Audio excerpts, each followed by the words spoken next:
warahmatullahi wabarakatuh. Halo sahabat Mia Channel, perkenalkan nama saya Mia Dwi Anggreni. Kali ini saya akan membahas problematika dan inovasi pendidikan mengenai sarana dan prasarana pendidikan yang tidak memadai. Tonton terus video ini sampai habis ya. Jangan lupa like, subscribe, share, dan komen karena sangat berarti bagi saya untuk selalu berkreasi dan berbagi ilmu dengan sahabat Mia Channel. Rumusan masalah sarana dan prasarana tidak memadai. Banyak permasalahan pendidikan yang ada di Indonesia. Salah satunya adalah masalah sarana dan prasarana yang kurang memadai. Padahal, sarana dan prasarana menjadi faktor pendukung keberhasilan program pendidikan. Sarana dan prasarana adalah salah satu sumber daya yang menjadi tolak ukur mutu sekolah dan perlu peningkatan terus-menerus seiring dengan perkembangan ilmu pengetahuan dan teknologi yang canggih. Sarana dan prasarana sangat perlu dilaksanakan untuk menunjang keterampilan peserta didik agar siap bersaing terhadap pesatnya teknologi.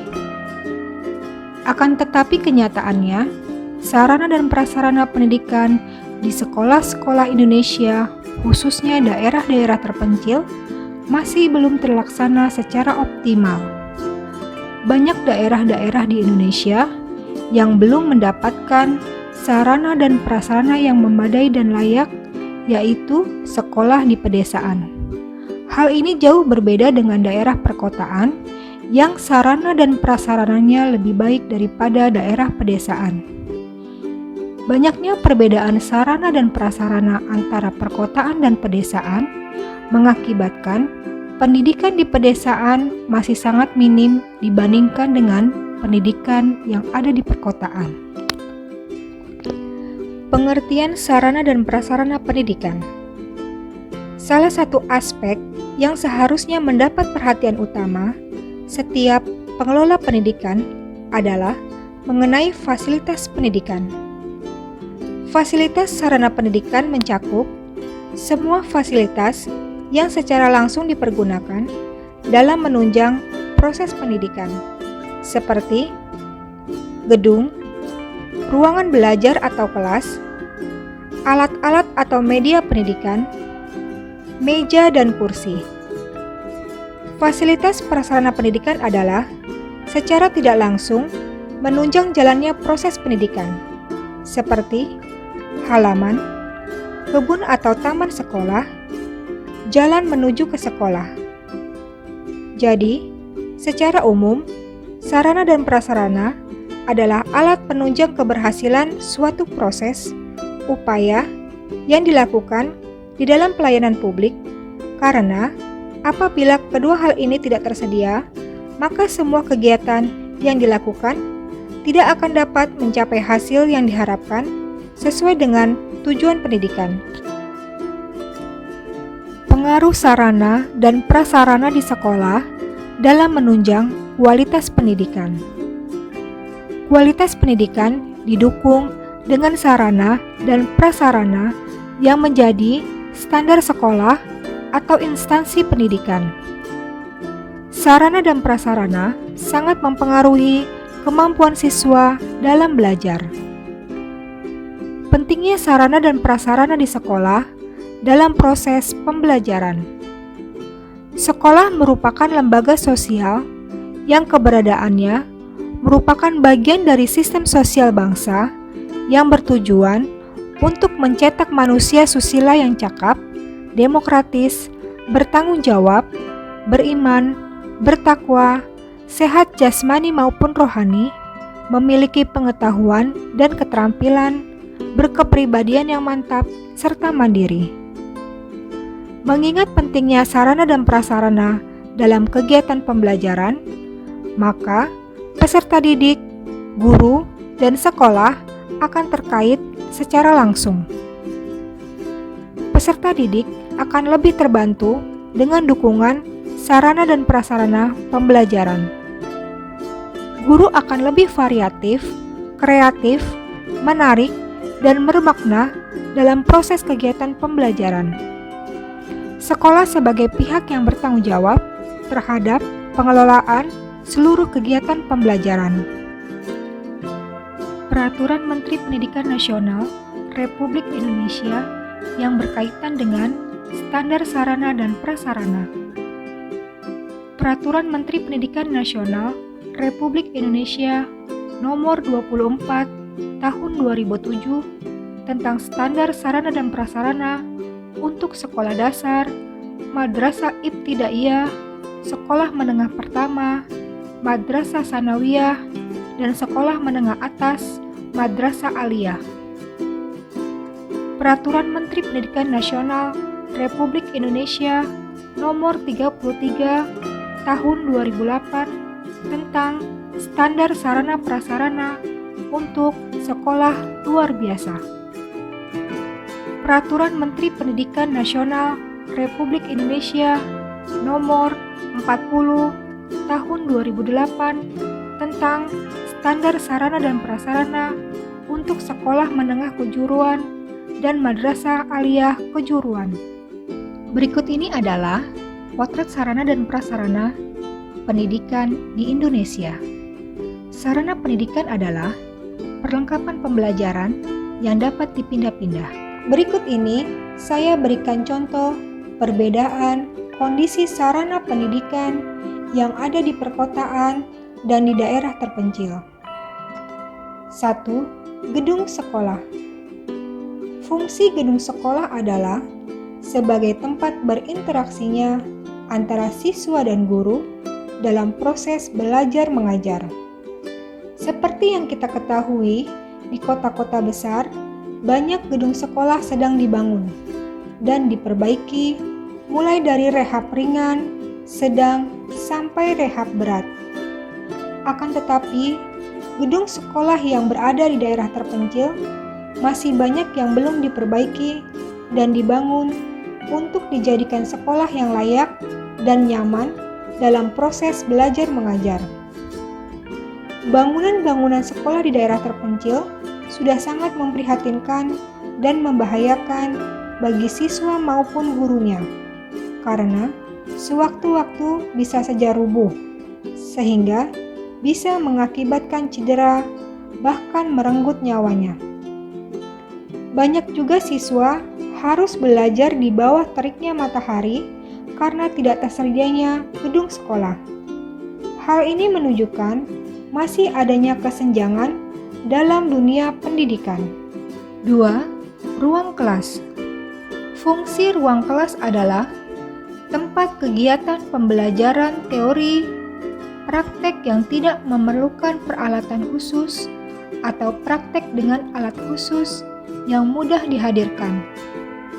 Sangatlah memprihatinkan jika kita melihat banyak siswa yang harus belajar di luar ruangan, di bawah teriknya sinar matahari, dan tidak memiliki peralatan atau sarana yang kurang lengkap, sedangkan ruang kelas yang berada di perkotaan memiliki sarana dan fasilitas yang lengkap dan canggih. 3. Perpustakaan. Perpustakaan sekolah adalah perpustakaan yang ada di lingkungan sekolah, berisi buku-buku pelajaran atau bacaan guna kepentingan pendidikan atau pengajaran dan disusun menurut sistem tertentu serta merupakan bagian dari sekolah. Fungsi perpustakaan adalah sebagai sumber informasi, sebagai sarana pendidikan pembelajaran, sebagai tempat penelitian, sebagai pengabdian masyarakat, dan terakhir, tempat untuk rekreasi. Seperti yang kita ketahui, bahwa perpustakaan yang ada di setiap sekolah berbeda-beda. Ada sekolahan yang memiliki perpustakaan, tapi memiliki pasokan buku yang sangat terbatas. Ada pula sekolah yang tidak memiliki perpustakaan, seperti contohnya di daerah terpencil. Tetapi, jika kita bandingkan, perpustakaan yang ada di perkotaan, cukup banyak sekolah yang memiliki perpustakaan, bahkan dengan pasokan buku yang super lengkap. Berbeda halnya dengan daerah terpencil, tidak memiliki ruangan perpustakaan khusus, bahkan koleksi buku perpustakaannya pun sangat terbatas. Laboratorium. Laboratorium adalah suatu tempat yang digunakan untuk melakukan percobaan maupun pelatihan yang berhubungan dengan ilmu fisika, biologi, dan kimia atau bidang lain yang merupakan suatu ruangan tertutup atau kamar atau ruangan terbuka seperti kebun dan lain-lain. Fungsi laboratorium diantaranya adalah 1. Tempat untuk berlatih mengembangkan keterampilan intelektual melalui kegiatan pengamatan, pencatatan, dan pengkaji gejala-gejala alam. 2. Mengembangkan keterampilan motorik siswa. 3. Memberikan dan memupuk keberanian untuk mencari hakikat kebenaran ilmiah dari suatu objek dalam lingkungan alam dan sosial. 4. Memupuk rasa ingin tahu siswa sebagai modal sikap ilmiah seorang calon ilmuwan. 5. Membina rasa percaya diri sebagai akibat keterampilan dan pengetahuan atau penemuan yang diperolehnya. Berikut ini adalah gambaran laboratorium di perkotaan dan daerah terpencil. Laboratorium di perkotaan berada pada ruangan tertutup dengan tersedianya alat-alat lengkap dan media pembelajaran yang lengkap. Sedangkan di daerah terpencil, mereka berada pada ruangan terbuka seperti kebun, sawah, sungai, hingga lapangan. Mereka menggunakan alat-alat seadanya dan objek-objek pengamatan yang ada di lingkungan sekitar. Selanjutnya adalah perabot. Perabot adalah sarana pengisi ruang. Di perkotaan, perabot di ruang kelas sudah disediakan secara lengkap. Satu siswa sudah tersedia satu meja dan satu kursi. Perabot lainnya yaitu lemari dan loker siswa. Sehingga para siswa masing-masing dapat duduk dan menulis dengan baik tanpa harus berbagi dengan yang lain. Berbeda halnya dengan daerah terpencil, hanya beralaskan tikar sehingga mereka sulit untuk duduk dan kesulitan untuk menulis. Kalaupun ada kursi dan meja, mereka harus saling berbagi dan berdesak-desakan karena sangat terbatas. Satu kursi dan satu meja bisa saja diduduki oleh lebih dari satu siswa.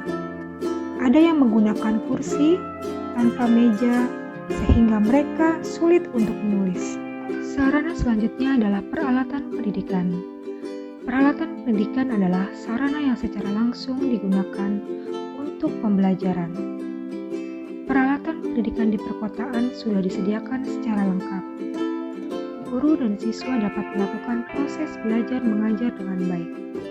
Di antaranya, sudah disediakannya alat-alat olahraga, kit IPA, kit matematika, dan lain-lain.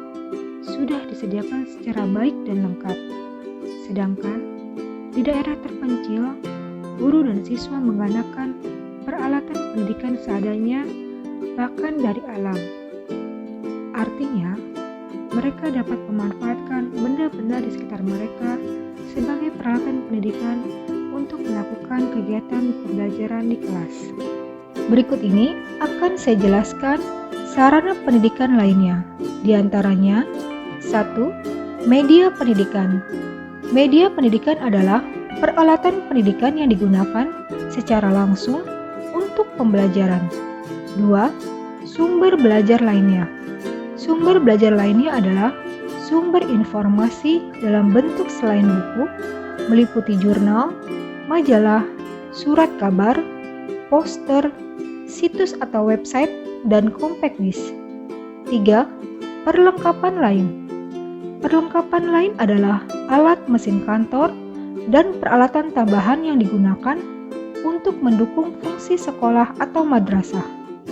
4. Teknologi informasi dan komunikasi. Teknologi informasi dan komunikasi adalah satuan perangkat keras dan perangkat lunak yang berkaitan dengan akses dan pengelolaan informasi dan komunikasi. Berikut ini adalah gambaran mengenai media pendidikan, sumber belajar lainnya, perlengkapan lain, dan teknologi informasi dan komunikasi di perkotaan dan daerah terpencil. Di perkotaan, siswa dan guru dapat mengakses secara cepat dan mendapatkan fasilitas tersebut di sekolahan. Sedangkan di daerah terpencil, hanya tersedia papan tulis, dan untuk media pendidikan lainnya, guru dan siswa dapat memanfaatkan alam dan benda-benda di sekitarnya dalam proses pembelajaran. Bahan habis pakai. Bahan habis pakai adalah barang yang digunakan dan habis dalam waktu relatif singkat. Bahan habis pakai diantaranya adalah alat belajar, seperti pulpen, penggaris, kuas lukis, buku, pensil, dan lain sebagainya. Di daerah perkotaan, untuk mendapatkan alat belajar ini sangat mudah. Bahkan, siswa memilikinya lebih dari satu. Sedangkan di daerah terpencil, siswa hanya dapat memanfaatkan seadanya dan mereka sangat memaksimalkan dalam penggunaannya.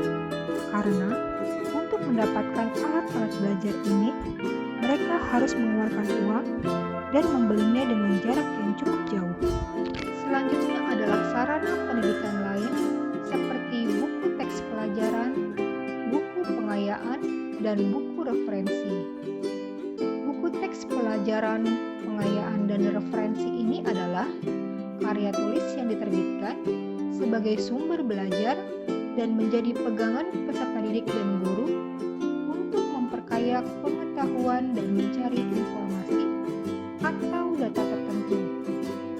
Buku teks pelajaran, pengayaan, dan referensi ini mudah didapatkan dan diakses oleh siswa dan guru di perkotaan. Mereka hanya perlu datang di perpustakaan, tersedia secara lengkap, baik itu dibeli oleh sekolah maupun yang disediakan oleh pemerintah. Berbeda halnya dengan daerah pedesaan. Guru dan siswa tidak mendapatkan buku teks pelajaran, buku pengayaan, dan buku referensi.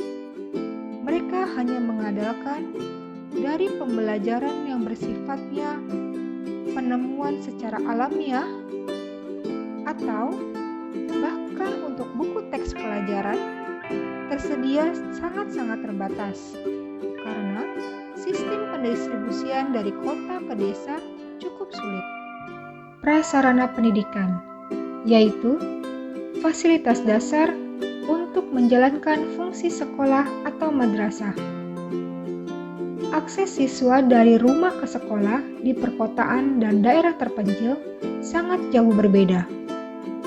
Jika di perkotaan, siswa dengan mudah mengakses ke sekolah dengan berjalan kaki, sepeda, motor, mobil, angkutan umum, bus sekolah, busway, hingga kereta api Jabodetabek. Apalagi pemerintah Pemprov DKI Jakarta sudah menyediakan bus sekolah secara gratis bagi para siswanya, sehingga diharapkan siswa terus bersemangat belajar menuju ke sekolah. Sedangkan daerah terpencil bisa kita lihat bagaimana perjuangan para siswa maupun gurunya untuk bisa sampai ke sekolah. Mereka harus berjalan berpuluh-puluh kilometer, melewati sawah, gunung, dan menyeberangi kali hingga sungai. Mulai dari bergelantungan di tali, menceburkan diri ke sungai, hingga menaiki perahu yang sangat sederhana. Mereka harus mempertaruhkan nyawa mereka untuk dapat sampai ke sekolah. Dengan semangat dan motivasi belajar yang tinggi, bukan halangan bagi mereka untuk melewati itu semua. Mereka hanya ingin belajar ke sekolah bersama teman-teman dengan sukacita. Lapangan. Fungsi lapangan adalah lapangan merupakan suatu bentuk ruang terbuka non-hijau sebagai suatu pelataran dengan fungsi utama tempat berlangsungnya aktivitas olahraga, upacara, dan aktivitas lainnya. lapangan yang dimiliki oleh sekolah daerah terpencil hanyalah berupa tanah liat yang akan menghasilkan banyak genangan air apabila hujan. Bahkan, banyaknya batu-batu kerikil yang bisa saja membahayakan siswa dan menciderainya saat melakukan aktivitas olahraga, berjalan, berlari, dan lain-lain. Sedangkan lapangan sekolah yang berada di perkotaan sudah dilapisi semen yang rata dan dibentuk seperti lapangan pada umumnya, sehingga siswa melakukan semua aktivitasnya dengan nyaman. Selanjutnya adalah taman. Kebun atau taman sekolah adalah sebidang area di lingkungan sekolah yang dipergunakan untuk menanam berbagai tanaman, khususnya tanaman hias dan tanaman pelindung, ditambah dengan elemen-elemen lain untuk mempercantik yang ditata dan dikombinasikan sedemikian rupa agar terlihat indah, hijau, nyaman, dan sejuk. Berikut ini adalah potret taman sekolah di perkotaan dan daerah terpencil. Taman sekolah di perkotaan sengaja dibuat dan ditata secara asri dan indah. Taman sekolah tersebut dijaga dan dirawat secara rutin, sehingga terlihat indah, hijau, nyaman, dan sejuk. Sedangkan taman sekolah di daerah terpencil tidak terawat. Tanaman dan pepohonan tumbuh secara alami dan dibiarkan saja tanpa perawatan. Rumput-rumput liar tumbuh di pekarangan hingga tanah-tanah di taman mereka terlihat tandus. Sangat jauh berbeda antara taman sekolah di perkotaan dan di daerah terpencil. Berikut ini adalah dampak yang timbul dari permasalahan sarana dan prasarana sekolah yang tidak memadai. Pertama, rendahnya mutu output pendidikan. Kedua, kenakalan remaja dan perilaku yang menyimpang. Solusi dari permasalahan sarana dan prasarana yang terbatas yaitu 1. Terorganisirnya koordinasi antara pemerintah pusat dan pemerintah daerah, bahkan hingga daerah terpencil sekalipun, sehingga tidak terputusnya komunikasi antara pemerintah pusat dengan pemerintah daerah. Kedua, dengan adanya koordinasi pemerintah pusat dengan pemerintah daerah, maka selanjutnya kita dapat meningkatkan sarana dan prasarana pendidikan. Adapun sarana dan prasarana tersebut meliputi sarana fisik dan non-fisik. Untuk sarana fisik, berupa pembangunan gedung sekolah, laboratorium, perpustakaan, sarana olahraga, dan fasilitas pendukung lainnya. Sedangkan untuk sarana non-fisik, seperti peningkatan kualitas guru dan pembentukan lembaga studi mandiri sebagai wadah pengembangan kepribadian siswa. Kesimpulan dari video ini adalah pemerintah pusat perlu untuk turun tangan langsung dalam melakukan pemerataan pendidikan, baik dari segi fasilitas, biaya, akses jalan dari rumah ke sekolah, pembangunan gedung sekolah yang memadai, serta mempermudah akses informasi tentang pendidikan dari perkotaan dan lain-lain. Sehingga seluruh masyarakat Indonesia, terutama masyarakat yang tinggal di daerah terpencil, dapat memperoleh hak yang sama dan setara dalam mengenyam bangku pendidikan. Demikian video pembahasan problematika dan inovasi pendidikan yang berfokus pada sarana dan prasarana pendidikan yang tidak memadai. Semoga video ini bermanfaat bagi sahabat Mia Channel. Sampai jumpa pada video-video selanjutnya. Terima kasih. Wassalamualaikum warahmatullahi wabarakatuh.